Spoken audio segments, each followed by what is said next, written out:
Bien-aimés dans le Seigneur, nous nous retrouvons dans Jean chapitre 21, juste le verset 15. À 3 reprises, le Seigneur demande à Simon-Pierre, « Simon-Pierre, fils de Jean, m'aimes-tu » Oui, Pierre fut attristé sûrement parce que il s'est rappelé du fait qu'il avait régné le Seigneur à 3 reprises.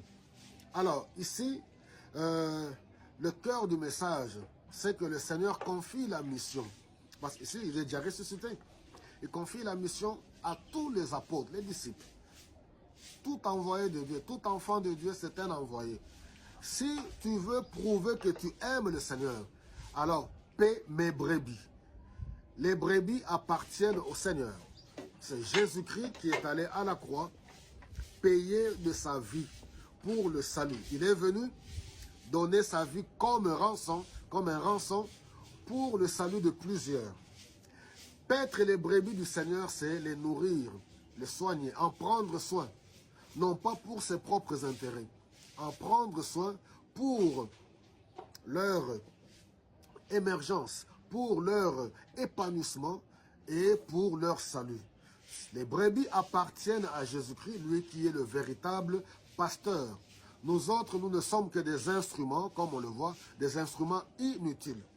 Donc par là, je veux tout simplement dire qu'il est plus que temps serviteur de Dieu, que nous puissions revenir à la raison. La chair n'est pas un endroit pour manipuler. La chair n'est pas un endroit pour les règlements des comptes, quelle que soit l'époque que nous nous retrouvons, oui, l'époque des réseaux sociaux.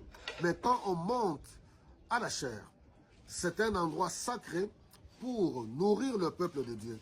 Comme nous dit Hébreux au chapitre 13, que le lit conjugal soit exempt de toute souillure. Nous devons comprendre que la chair, c'est comme le lit conjugal où nous venons déposer la semence, la parole de Dieu sur la terre. C'est-à-dire le peuple de Dieu, l'épouse du Christ, doit recevoir cette semence qui n'est que la parole de Dieu et non pas nos vies privées et non pas des règlements de compte, quel que soit. Voulons-nous faire des règlements de compte? Appelons la presse, mais en dehors de la chair. Sont les brebis du Seigneur. Manipuler, c'est contrôler. Guider, orienter, téléguider pour ses propres intérêts. Ce n'est pas à cela que le Seigneur nous a appelés. Voilà, mes bien-aimés, que le Saint-Esprit nous restaure, nous renouvelle encore, nous remplisse, que nous puissions nous humilier. C'est pour cela que j'ai toujours dit au peuple de Dieu, il est plus que temps d'acquérir la maturité, de ne pas se laisser distraire par toutes sortes de distractions, car chacun de nous aura de comptes à rendre au Seigneur par rapport à sa vie. Soyez tous bénis depuis Kinshasa, ma ville natale.